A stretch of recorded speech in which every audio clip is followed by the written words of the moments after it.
نظم مركز روجافا للدراسات الاستراتيجية اليوم في الرقة منتدى حوار وطني تحت شعار نحو سوريا حرة تعددية ديمقراطية.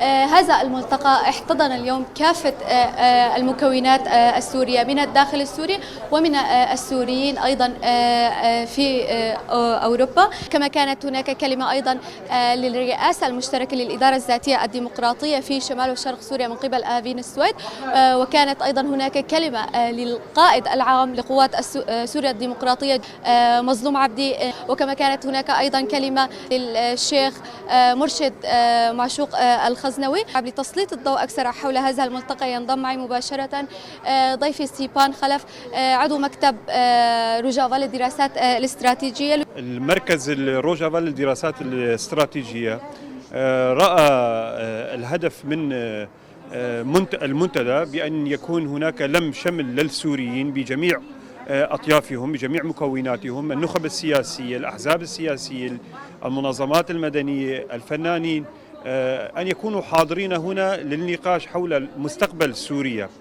مستقبل سوريا الذي غاب عن السوريين لسنين لعقود لمدة 60 سنة. لم يجتمع السوريين للبدء بحوار وطني يرسم ملامح السياسية للمرحلة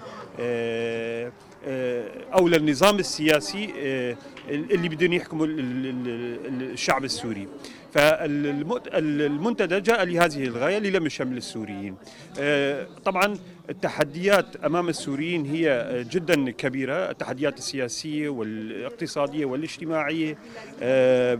سوريا تعاني من أزمة بنيوية لمدة عقود، سيطرة حزب واحد حزب البعث.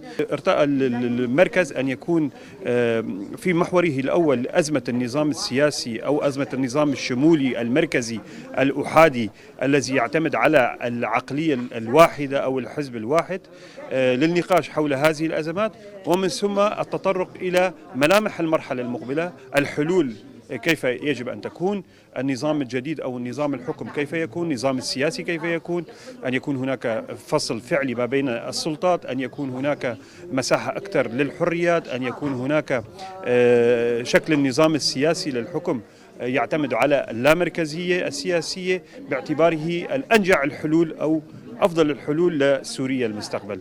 طبعا الضيوف شاركوا، الضيوف من كافة المحافظات السورية من الداخل السوري، من الشام، من السويداء، من العلويين، الطائفة العلوية أو المكون العلوي، أكرادا، عربا، مسيحيين، الكل حاضرين. جميع النخب السياسية من الأحزاب السياسية حاضرة هنا للنقاش بأريحية أو بشفافية حول رؤيتهم للمستقبل السوري.